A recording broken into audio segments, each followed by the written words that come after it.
Ocupar-se consigo não é, pois, uma simples preparação momentânea para a vida. É uma forma de vida. Foucault, em seus últimos anos de vida, se aprofundará no estudo dos primeiros séculos de nossa era. Ele mesmo chamou de época de ouro do cuidado de si. São livros, tratados, ideias, escolas filosóficas e pensadores que trataram de uma arte de viver, uma estética da existência que consistia em tomar sua própria vida como matéria a dar forma. Os estoicos, Sêneca, Marco Aurélio, Epiteto, mas também os epicuristas e os cínicos, fazem parte dos estudos de Foucault sobre o cuidado de si. Médicos e filósofos gregos que se debruçaram sobre o homem para problematizá-lo em sua subjetividade, pensar o sujeito em sua maneira de constituir-se a si próprio, enquanto corpo atravessado por forças. O objetivo deste pensamento grego e romano é fazer o homem olhar para si mesmo, retornar a si. Portanto, cuidar de si é dar conta da sua própria conduta para consigo e com os outros.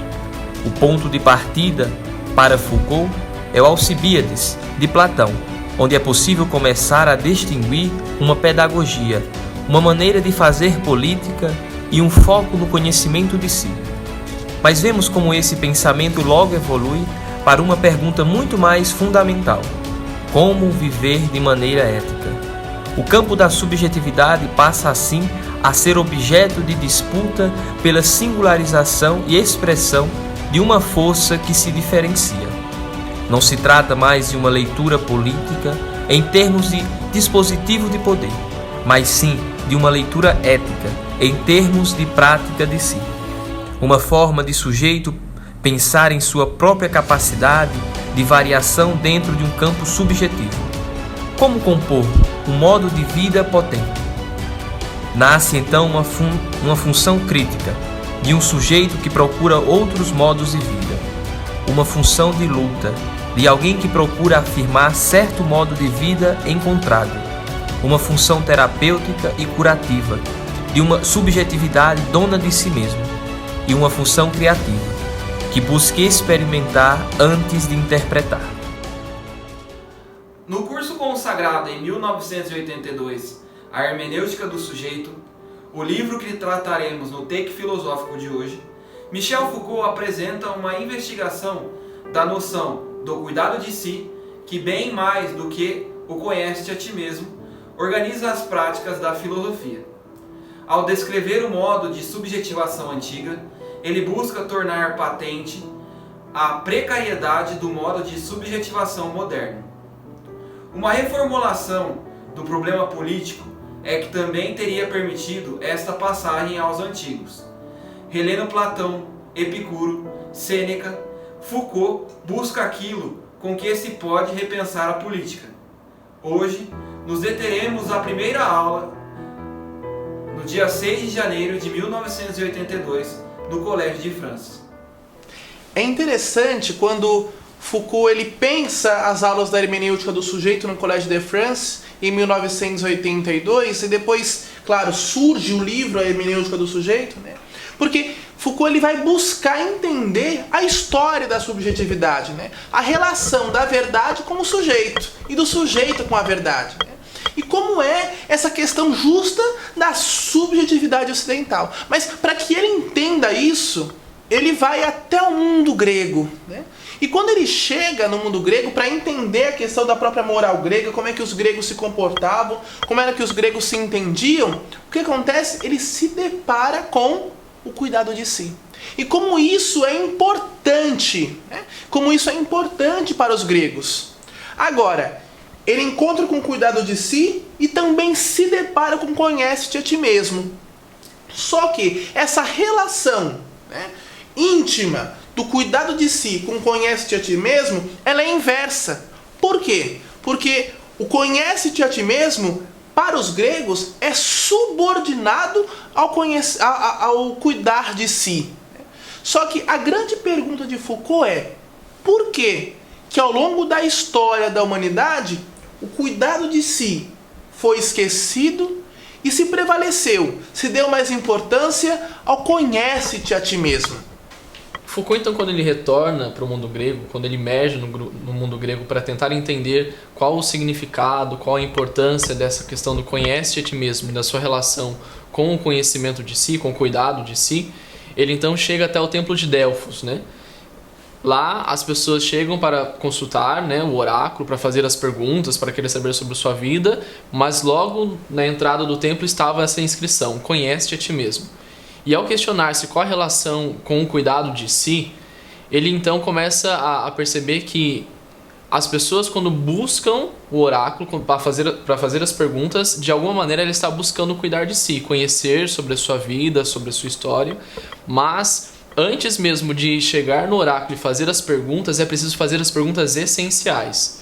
Então, antes de eu chegar para um oráculo e querer perguntar sobre a minha vida, sobre a minha história, sobre as minhas coisas, eu preciso fazer um exercício de autoconhecimento, de conhecer-me a mim mesmo. Por isso a relação do cuidado de si.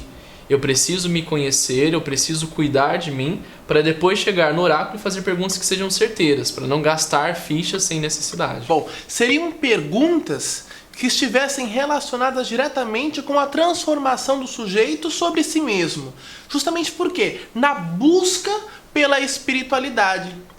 E nisso, onde seria o cerne? No encontro com a alma.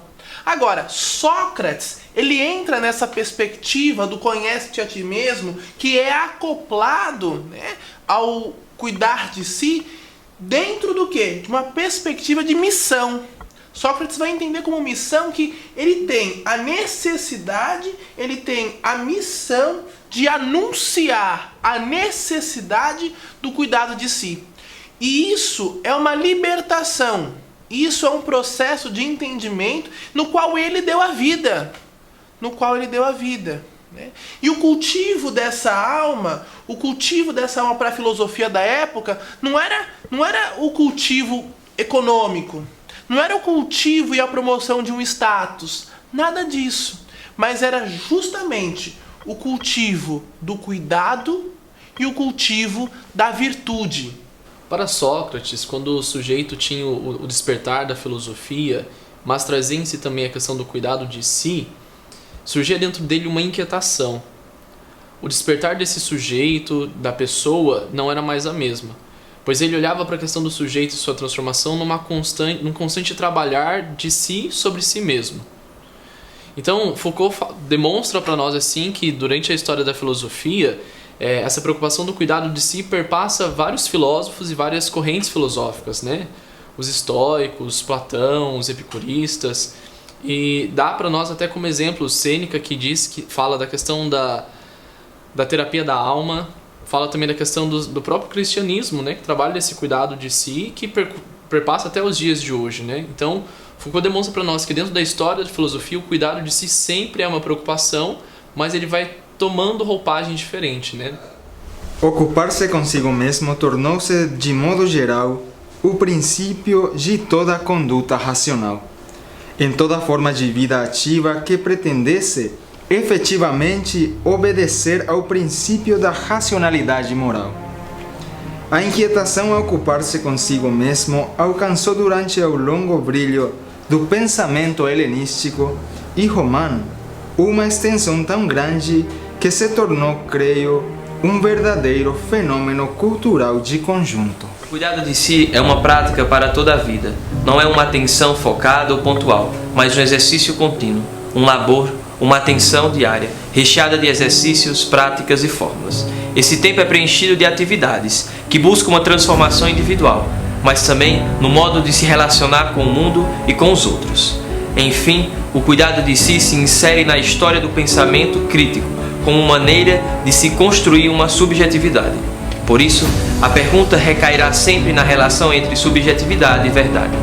Há uma tensão entre o conhece a ti mesmo, onde se busca uma verdade, e o cuidado de si, onde há uma prática da verdade. Dessa maneira, veremos como, para Foucault, o cuidado de si se tornará, pouco a pouco, uma prática para toda a vida, um princípio que se põe a todos, um exercício de si, uma atividade constante, contínua e regrada.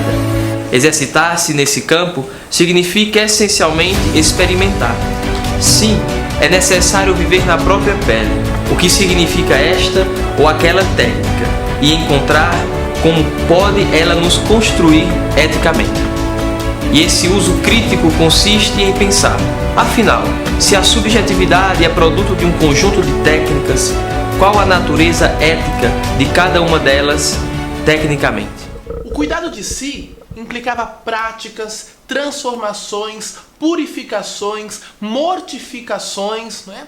Além do prazer consigo mesmo, do pensar sobre o pensamento. Né? Agora, para Foucault, né, ele tem essa grande preocupação, esse grande dilema. Né? E eu preciso voltar a dizer sobre isso. O dilema maior é por que ao longo da história isso foi deixado de lado? Né? Por que o conhece-te a ti mesmo foi colocado acima daquilo que antes era o protagonista, que é justamente o cuidado de si, o amor para consigo? Foucault viaja então até o início da Idade Moderna, nessa busca de entendimento aonde está o cuidado de si, como funciona e tudo mais. E ele se depara então com o filósofo René Descartes. Descartes ele coloca o sujeito numa posição diferente daquilo que era feito até então dentro da questão do pensamento. Descartes põe o sujeito no centro e diz que para que a pessoa, o indivíduo, consiga acessar a verdade, ele precisa pensar. Então, segundo Descartes, para acessar a verdade, para chegar à verdade, o indivíduo precisa do conhecimento. Então, o sujeito está no centro e, através do seu conhecimento, do seu raciocinar, do seu pensar, ele consegue acessar a verdade.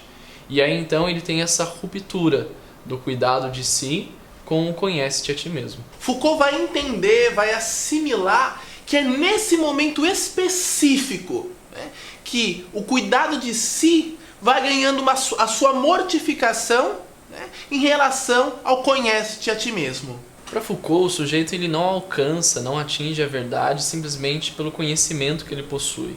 Não é sobre uma ideia, um conceito do que é certo e do que é errado. Mas para o filósofo, a verdadeira atitude do filosofar está em refletir sobre por que eu penso tal conceito, por que eu tenho tal ideia. A questão principal para Foucault, dentro da ótica da espiritualidade, né, é justamente entender que o indivíduo ele precisa, para chegar à verdade, mudar-se, né? Entender-se como um ser em mudança. Na perspectiva do cuidar de si, na perspectiva do conhece-te a ti mesmo, ele precisa, para chegar à verdade, ele precisa se entender como um ser em transformação, como um ser inquieto. Precisa se entender diariamente como um ser em construção, uma obra de arte, que necessariamente, cotidianamente precisa ser lapidado, precisa ser construído. Por isso também as práticas de mortificação, por isso também as asceses, para que eu possa me entender, para que eu possa me assimilar, para que eu possa ter prazer comigo mesmo. Né? Eu não posso dizer olhar para o interior, porque isso pode nos causar problemas, não é? Mas é olhar para dentro. Olhar para dentro, olhar para si mesmo, para a ótica do nosso próprio pensamento. Por que isso? Porque quando eu entendo essas questões todas, eu vou me tornando um ser mais autônomo. Porque eu vou trabalhando justamente definindo a minha subjetividade. Se eu não faço isso, eu corro o risco, não é? Se eu não cuido de mim, eu corro o risco de transferir essa situação, esse meu poder sobre a minha subjetividade ao outro. Né? E aí, quando eu oportunizo o outro a ter nas mãos a minha subjetividade, começa em mim um processo sério de castração. Um processo sério de oprimido e opressor. Um processo sério de perca da subjetividade, de sequestro da subjetividade. Para os antigos, para se ter acesso, segundo a concepção deles, para se ter acesso à verdade, era necessário que o sujeito tivesse uma mudança no seu ser, aquilo que era intrínseco a ele, que era próprio dele, né? Precisava de uma transformação para se alcançar essa verdade, que é o que eles chamam de, para se alcançar uma paz de espírito, né? A beatitude da alma. Enquanto que para o sujeito moderno, para se alcançar essa verdade, não preciso dessa mudança no ser. Eu preciso ter conhecimento. O sujeito tendo conhecimento, ele tem a possibilidade de alcançar a verdade. Mas essa é uma suposta verdade, né, que é chamada de verdade científica. Não há formas, né, de se chegar à verdade, né, a verdadeira verdade, se eu, ser humano, não me compreendo como um ser em mudança, como um ser em transformação, né, como um ser que gasta tempo consigo mesmo, que tem prazer sobre si mesmo, né, que tem prazer consigo mesmo, que pensa sobre o seu pensamento, né? que tem nas suas próprias mãos a sua subjetividade, o seu eu, né? Que não se considera autônomo. É através da autonomia que eu consigo chegar à verdade. É através, né, da possibilidade da verdade que é a minha subjetividade, que eu consigo chegar a essa verdade. A pergunta é e sempre será: como elaborar um pensamento que nos prepare para este mundo, com o fim de tornar uma arma aos acontecimentos desse mundo? Ora, isso é possível apenas medindo com o máximo de precisão possível o lugar que se ocupa no mundo. Assim sendo, o cuidado de si gera uma ação medida, regulada em vista do que convém e não convém, no próprio campo dos encontros. O cuidado de si é primeiramente uma atitude, uma forma de estar no mundo, em seguida de agir, de ter relações com os outros, de encarar as coisas. Posteriormente, isso se reflete diretamente em um pensamento, uma atenção, um olhar, uma preocupação com o que se pensa e se sente, e igualmente em uma ação sobre o próprio sujeito, exercícios que buscam a transfiguração, a transformação, tudo isso no próprio campo da imanência. Essa ferramenta é a grande descoberta de Foucault. Temos aqui um grande convite à atividade em conjunto. Na verdade, seu objetivo é simples: substituir a transcendência do ego pela imanência do sujeito, que constitui-se em ato. Trocar a verdade revelada pela verdade construída, ou seja, um sujeito de verdade, não mais no sentido de sujeição, mas de subjetivação. Um sujeito pode construir e criar si próprio através das técnicas de si, no lugar de um sujeito construído através das variadas técnicas de dominação e sujeição. O pensamento helênico atinge esta grande conquista: cuidar de si para evitar toda e qualquer forma de ressentimento e má consciência. Ou seja, o pensamento helênico não pedirá jamais para abandonar o mundo e renunciá-lo, em nome de algo maior. Os gregos, e junto com eles Foucault, diriam simplesmente: nosso reino é neste mundo. Por isso, uma preocupação em cuidar de si, aqui e agora, para aproveitá-lo da maneira mais criativa e potente possível. Tornamo-nos o que nunca fomos.